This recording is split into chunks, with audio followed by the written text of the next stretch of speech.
আসসালামু আলাইকুম। DenovoLaws নতুন ভিডিওতে আপনাদের সবাইকে স্বাগত জানাচ্ছি। আমি জহিরুল ইসলাম। আমরা CPC 1908-এর সেকশন 2 এর 22 পর্বের সিরিজ আলোচনা করছিলাম। ইতোমধ্যে আমরা 1 থেকে 20 পর্বের আলোচনা শেষ করেছি। আজকে আমরা 21তম পর্বের আলোচনা স্টার্ট করব। তো আপনারা যারা আমাদের চ্যানেলে নতুন আছেন, আপনারা অবশ্যই আমাদের চ্যানেলটি সাবস্ক্রাইব করে পাশে থাকা বেল আইকনটিতে ক্লিক করে রাখবেন। আর ইতোমধ্যে যারা সাবস্ক্রাইব অলরেডি করেছেন তাদের সবাইকে ধন্যবাদ। তো চলুন কথা না বাড়িয়ে আমরা আমাদের মূল আলোচনা বোর্ডে গিয়ে স্টার্ট করি। সিপিসি 1908 আমাদের আজকের আলোচ্য টপিক মিন প্রফিট, অর্থাৎ অন্তর্বর্তীকালীন মুনাফা কাকে বলে এবং এর বিস্তারিত আলোচনা। এ ব্যাপারে আলোচনা আমরা কোথায় পাবো? এটা আমরা পাবো হচ্ছে সিপিসি 1908-এর সেকশন 2 এর সাবসেকশন 12-তে পাবো। ঠিক আছে, তার মানে আমরা আজকে অন্তর্বর্তীকালীন মুনাফা সংক্রান্ত আলোচনা দেখব সেকশন 2 এর সাবসেকশন 12 থেকে। তাহলে 2 অন্তর্বর্তীকালীন মুনাফা, অন্তর্বর্তীকালীন মুনাফা বা মিন প্রফিট। আমি এমপি লিখে রাখলাম, আপনারা পুরোটা লিখবেন। মিন প্রফিট, MESNE, মিন প্রফিট, PROFIT, প্রফিট। বানানটা খুবই গুরুত্বপূর্ণ, মিন। হ্যাঁ, তো আমরা প্রথমে সেকশনের যে মূল আলোচনাটা সেটা আমরা দেখব, দেন আমি পুরো ব্যাপারটা বুঝিয়ে দেব উদাহরণের মাধ্যমে। তো শুরুতেই কি আছে সেটা দেখি। সেকশন 2 সাবসেকশন 12-এ বলা আছে বেআইনি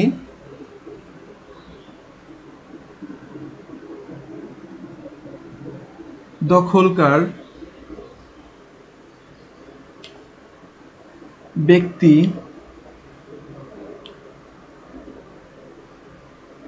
বিরোধীয়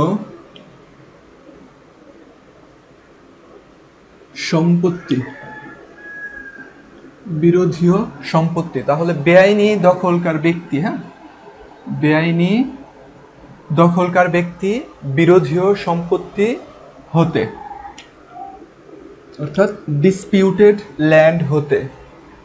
কি আমরা একটু ভেঙে পড়ি। ইতোমধ্যে যে মুনাফা লাভ করেছে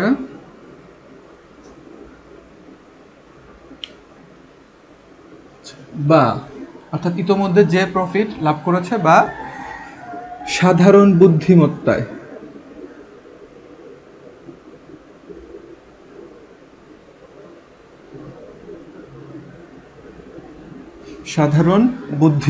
অর্থাৎ অর্ডিনারি ডিলিজেন্সের মাধ্যমে ভবিষ্যতে যে মুনাফা লাভ করতে পারত,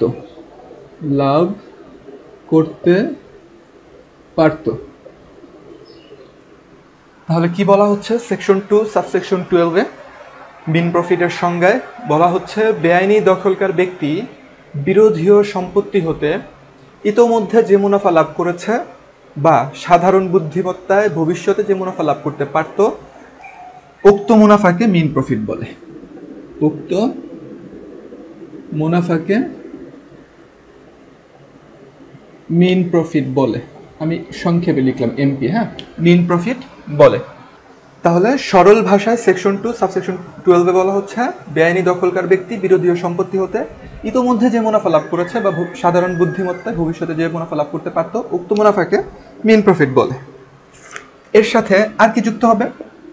এই যে মুনাফাটা লাভ করলো, হ্যাঁ, এই মুনাফাটা সুদ এটার সাথে ইনক্লুড হতে পারে, অর্থাৎ উক্ত মুনাফা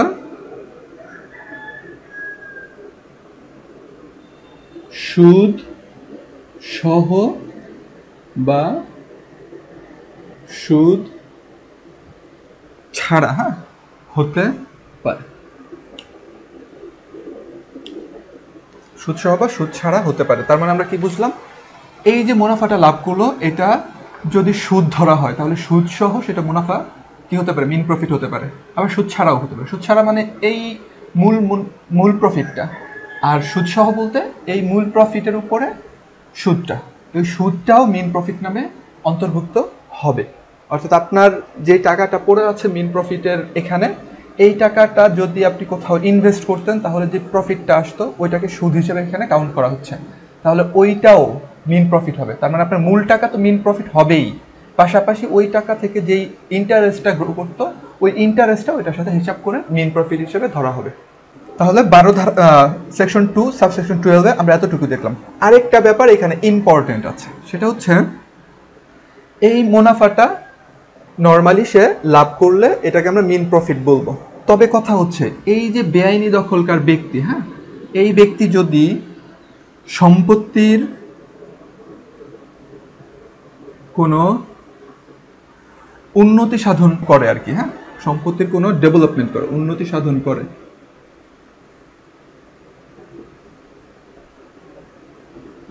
করেন এবং তা থেকে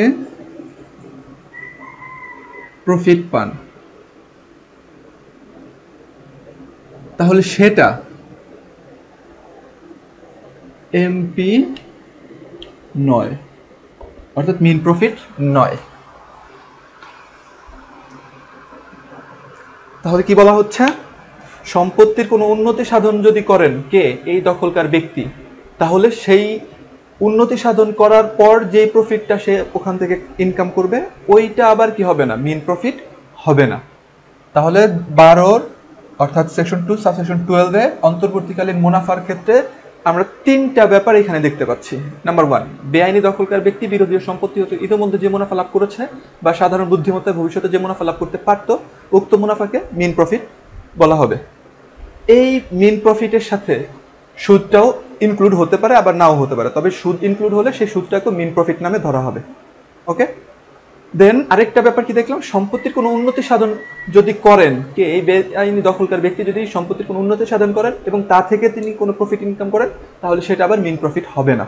এই বিষয়টা কেমন এটা আমি পরে উদাহরণ দিয়ে বুঝাবো, তারপরে একটু বলে দিচ্ছি। এখানে ধরেন আপনার একটা পতিত জমি পড়ে আছে, সেখানে আমি দখল করলাম, দখল করে সেখানে একটা দোকান করলাম, দোকান করে ভাড়া দিলাম। এই ভাড়া দেওয়া দোকান থেকে আমি যা ইনকাম করব এইটা মেইন প্রফিট হবে না। আবার যদি ব্যাপারটা এরকম হয় যে আপনার একটা দোকান পড়ে আছে, আমি এখানে দখল করলাম, দখল করে 2 বছর এখান থেকে ইনকাম করলাম, তাহলে সেইটা আবার মেইন প্রফিট হবে। ওকে, তাহলে পুরো ব্যাপারটা আমরা যদি একটা উদাহরণের মাধ্যমে বোঝার চেষ্টা করি, বিষয়টা তাহলে এরকম হবে। আমি একটু বোর্ডটা উপর থেকে মুছে নিচ্ছি। হ্যাঁ, তো ধরুন এই এ নামক ভদ্রলোক একটা ল্যান্ড আছে তার, বা একটা বিল্ডিং আছে। হ্যাঁ, ধরেন এটা তার একটা বিল্ডিং বা অ্যাপার্টমেন্ট বা বাড়ি। তো ধরি এটা একটা বাড়ি তার, এটা কার বাড়ি, এর বাড়ি।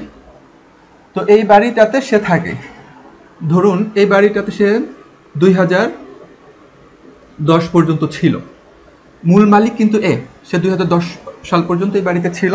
পরবর্তীতে বি নামক একজন ভদ্রলোক এই বাড়িটা দখল করে নেয় 2010 সালের লাস্টের দিকে, অর্থাৎ এ 2010 পর্যন্ত ছিল, 2010 সালের লাস্টের দিকে ডি এই বাড়িটা কি করে, দখল করে নেয়। দখল করেন কিভাবে, বেআইনি দখল করে নেন। হ্যাঁ, বেআইনি ভাবে দখল করেন।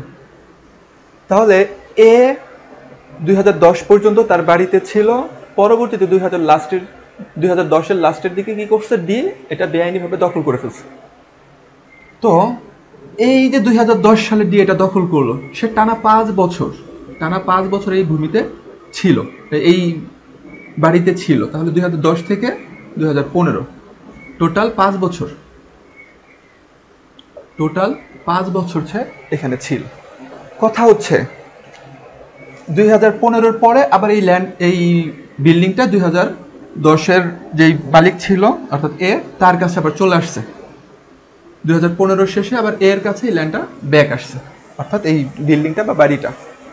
কথা হচ্ছে তাহলে অন্তর্বর্তীকালীন বিষয়টা কি, মুনাফার হিসাবটা আমরা পরে দেখি। অন্তর্বর্তীকালীন কথাটার মানে কি খেয়াল করেন, 2010 পর্যন্ত সে ছিল, মাঝখানে আরেকজন চলে আসছিল 2010 থেকে 2015 পর্যন্ত, পরবর্তীতে আবার এর কাছে এটা ব্যাক গেল।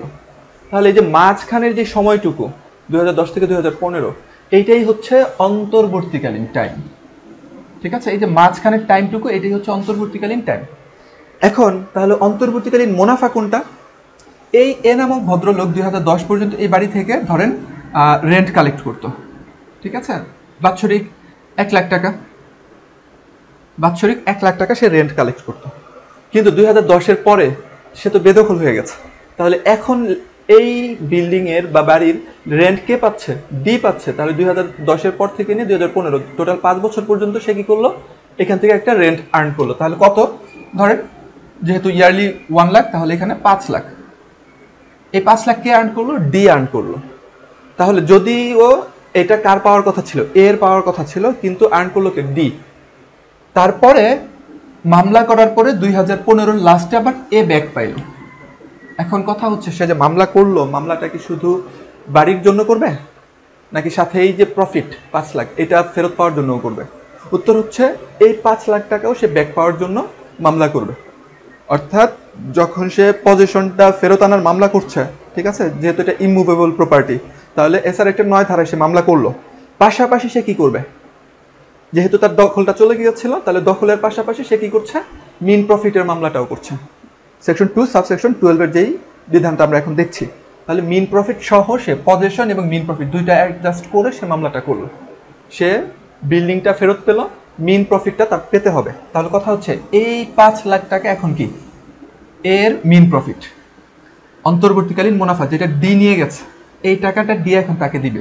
এখন এ এই 5 লাখ টাকার সাথে সে বলতে পারে যে 5 লাখ টাকা যদি আমি আর্ন করতাম, তাহলে এখান থেকে আমার একটা সুদ সহ একটা প্রফিট আসতো।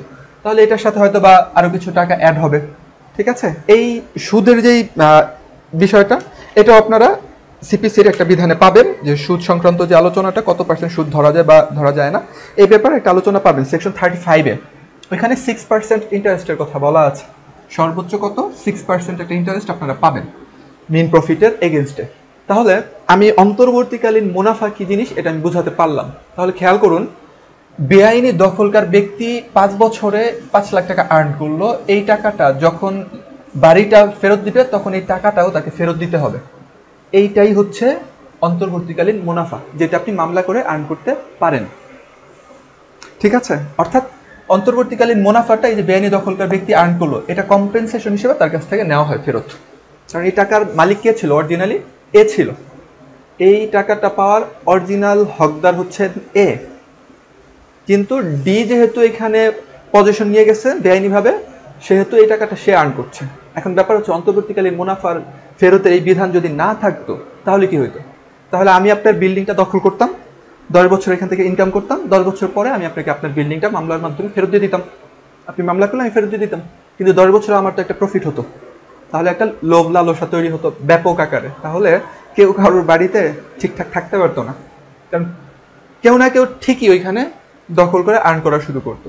কিন্তু আপনি যেন সেটা করতে না পারেন, এর জন্যই এই অন্তর্বর্তীকালীন মুনাফা বা মিন প্রফিটের বিধানটা রাখা হয়েছে। যে আপনি শুধু ল্যান্ড বা প্রপার্টি বা বিল্ডিং যেটাই হোক, ওইটাই শুধু ফেরত পাবেন না, পাশাপাশি কি ওইখান থেকে যে আর্নিংটা বেআইনি দখলকার ব্যক্তি করেছিল সেটাও আপনি ফেরত পাবেন। শুধু তো কিন্তু ততটুকুই না, ইন্টারেস্ট সহ আপনি ফেরত পাবেন, ইন্টারেস্ট সহ আপনি ফেরত পেতে পারেন। তবে মূল ব্যাপার হচ্ছে, উন্নতি যদি কোনো সাধন করেন ওই প্রপার্টিতে, আপনি একটা ল্যান্ড দখল করলেন, উন্নতি সাধন করলেন, দেন ওইখান থেকে আর্ন করলেন, তাহলে ওই টাকাটা আবার মিন প্রফিট হবে না। ওই টাকাটা কি হবে না? মিন প্রফিট হবে না। তখন আপনি শুধু ল্যান্ডের পজিশন পাওয়ার জন্য আপনি মামলা করতে পারেন, ঠিক আছে। সেক্ষেত্রে আপনি মিন প্রফিট পাবেন না। কেন পাবেন না? কারণ এই জমিতে বা এই প্রপার্টিতে ইনভেস্ট করছিল বেআইনি দখলকার ব্যক্তি, পার্সোনাল ইনভেস্টমেন্টের মাধ্যমে একটা দোকান করলো বা একটা বিল্ডিং করলো, সেইখান থেকে সে আর্ন করলো, তাহলে সেটা আপনি মিন প্রফিট হিসেবে পাবেন না।